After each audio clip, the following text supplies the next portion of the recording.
अस्सलाम वालेकुम रहमतुल्लाहि व बरकातहू। दर्स कुरान व हदीस। आज का टॉपिक है फहश गोई। इमाम अबू हातिम बिन हब्बान रहमतुल्लाह अलैह का कौल है, जिसका असल लतफ़ अरबी में आएगा। उस लिए ख्वातीन का अस्सलाम के बाजू कारेन और कारियात के लिए असल अल्फाज नकल कर रहा हूँ। फरमाते हैं व मिन असीब फ़ी अक़लहू कान अक्सर क़ौलहू अलैहि ला इलाहा वल्लाह दवाए लमन ला हय्या लहू वल्ला हय्या लमन ला वफ़ा लहू वला वफ़ा लमन ला अख़ा लहू मिन कुल्ल हयाओ सने मा शा वक्काल मा अहब। जिसकी अकल में फितूर आ जाए उसकी गुफ्तगू उसे आमतौर पर नुकसान ही देती है, फ़ायदा नहीं देती। जिसके अंदर हया ना हो उसका कोई इलाज नहीं। जिसमें वफ़ा ना हो उसमें हया नहीं होती। जिसमें अख़वत ना हो उसमें वफ़ा नहीं होती। जिसमें हया कम हो जो चाहे करता है और जो चाहता है बोलता है। इमाम गज़ाली रहमतुल्लाह अलैह फरमाते हैं कि गाली गलोच और फहश गोई मज़मूम है।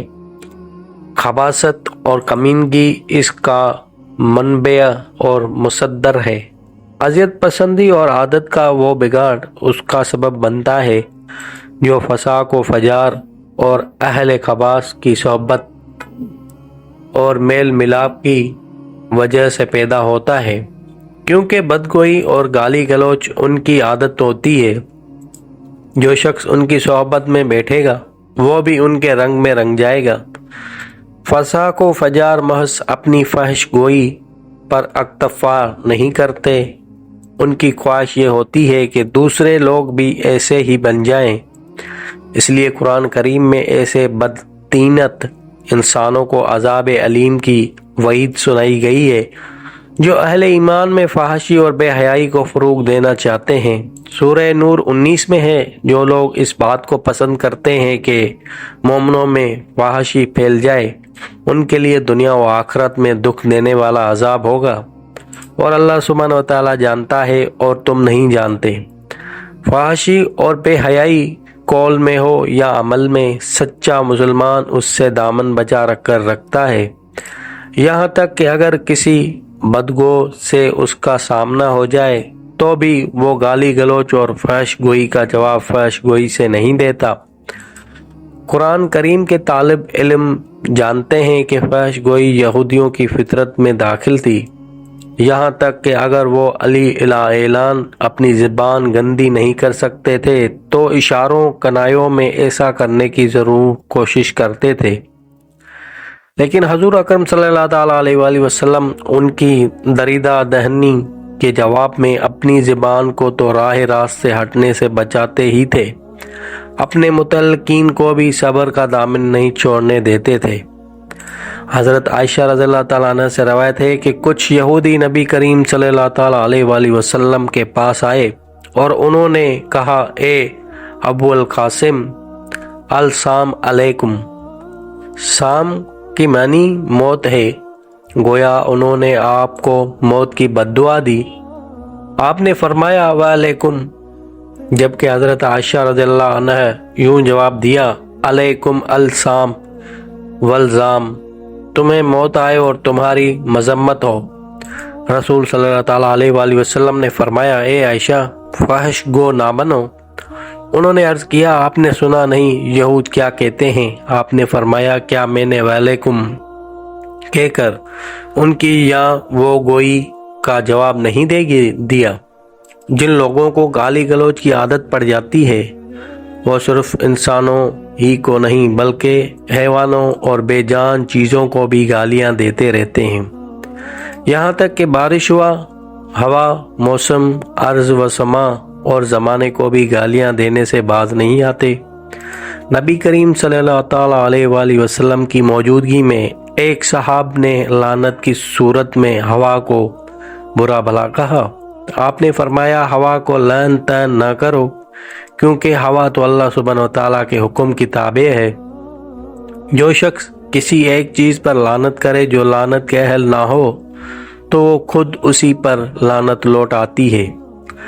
اسی طرح ایک خاتون بخار میں مبتلا تھی، آپ اس کی عیادت کے لیے تشریف لے گئے تو اس نے بخار کو برا بھلا کہنا شروع کر دیا۔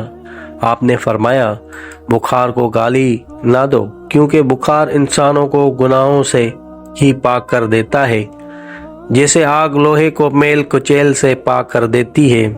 چنانکہ انسان ماحول سے متاثر ہوتا ہے، اس لیے آج کل وبا کی صورت میں ایک قابل مذمت بات یہ چل نکلی ہے کہ بعض لوگ طبعی طور پر فحش گو نہیں ہوتے، لیکن دوسروں کی دیکھا دیکھی بتکلف فحش گو بننے کی کوشش کرتے ہیں۔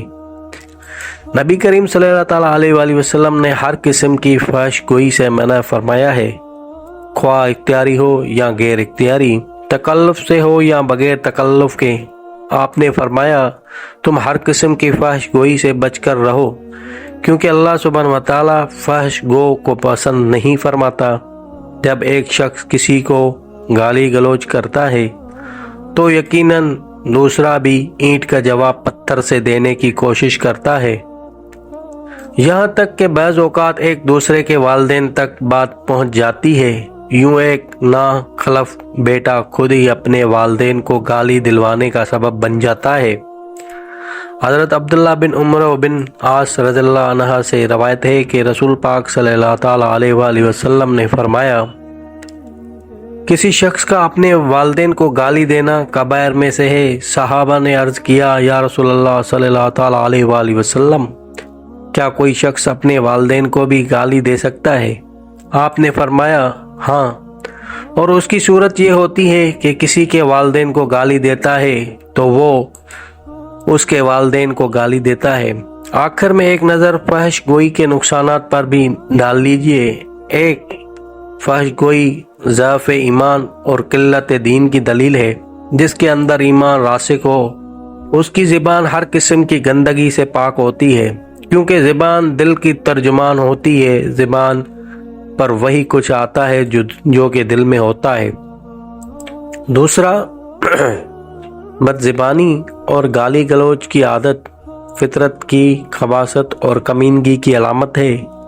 تیسرا، ایسا شخص اغیار اور احباب سب ہی کی اذیت کا سبب بنتا ہے، چنانچہ دلوں سے اس کی محبت اٹھ جاتی ہے۔ اس کے ساتھ اگر کوئی نرم لہجے میں گفتگو کرتا ہے تو بھی تو محض اس کے شر سے بچنے کے لیے، اور ایسے شخص کو حدیث میں بدترین انسان قرار دیا گیا ہے۔ چوتھا، وہ اپنے اہل و عیال بلکہ پورے معاشرہ میں فحش کو پھیلانے کا سبب بنتا ہے۔